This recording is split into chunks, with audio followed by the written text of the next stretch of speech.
മറ്റത്തൂർ കൊടുങ്ങയിൽ റോഡരികിലെ കാന വൃത്തിയാക്കാത്തതും പുല്ലുമൂടി കിടക്കുന്ന കാനയിലൂടെ വെള്ളം ഒഴുകിപ്പോകാത്തതും ദുരിതമാകുന്നു. കൊടുങ്ങ ആശാൻപടി ജംഗ്ഷൻ മുതൽ പള്ളി പരിസരം വരെ റോഡിന്റെ ഒരു ഭാഗത്ത് കാന നിർമ്മിച്ചിട്ടുണ്ടെങ്കിലും മണ്ണും പുല്ലും നിറഞ്ഞ് കാന മൂടപ്പെട്ട നിലയിലാണ്. ഇതുമൂലം റോഡിൽ വീഴുന്ന മഴവെള്ളം ശരിയായി ഒഴുകിപ്പോകുന്നില്ല. ചില വീടുകൾക്ക് മുന്നിൽ കാനയിൽ വെള്ളം നിൽക്കുന്നതും ദുരിതമാകുന്നുണ്ട്. ഇവിടെ ഈ വെള്ളം ഇങ്ങനെ കെട്ടിക്കിടക്കുക കാരണം കൊണ്ട്, അതായത് 365 ദിവസം അങ്ങോട്ടും ഇങ്ങോട്ടും ഒന്നും പോകാനുള്ളതില്ല. നല്ല പോലെ കൊതുകിൻ്റെ ശല്യമാണ്. കാന രണ്ട് ഭാഗത്തും വഴിയാണ് കാനയുടെ. അത് കാരണം കൊണ്ട് നടുക്ക് ഈ വെള്ളം ഇവിടെ കിടക്കുകയുള്ളൂ. അപ്പുറത്തും ഇപ്പുറത്തും വഴിയാണ്. വഴിനെ ഒന്നും ചെയ്തിട്ടില്ല. വഴിയിൽ നിന്ന് കാന ഉണ്ടാക്കിയിട്ട് എന്ത് കാര്യം? ആ കാനയിൽ വെള്ളം കെട്ടി കിടക്കുന്നു. കാന നിർമ്മാണം അപൂർണമായതിനാലാണ് ഇങ്ങനെ വെള്ളം കെട്ടി നിൽക്കാൻ ഇടയാക്കുന്നത്. കൊടുങ്ങ പള്ളിക്ക് സമീപം വരെയാണ് ഇവിടെ കാന നിർമ്മിച്ചിട്ടുള്ളത്.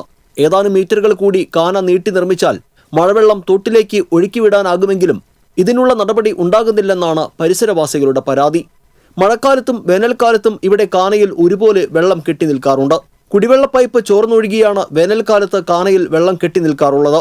റോഡിന്റെ ഇരുവശത്തും കാനകൾ നിർമ്മിക്കുകയും മണ്ണും പുല്ലും നീക്കി വെള്ളം ഒഴുകിപ്പോകാൻ സൗകര്യമൊരുക്കുകയും ചെയ്താൽ ഇവിടുത്തെ ദുരിതത്തിന് പരിഹാരം കാണാനാകുമെന്ന് പ്രദേശവാസികൾ ചൂണ്ടിക്കാട്ടുന്നു.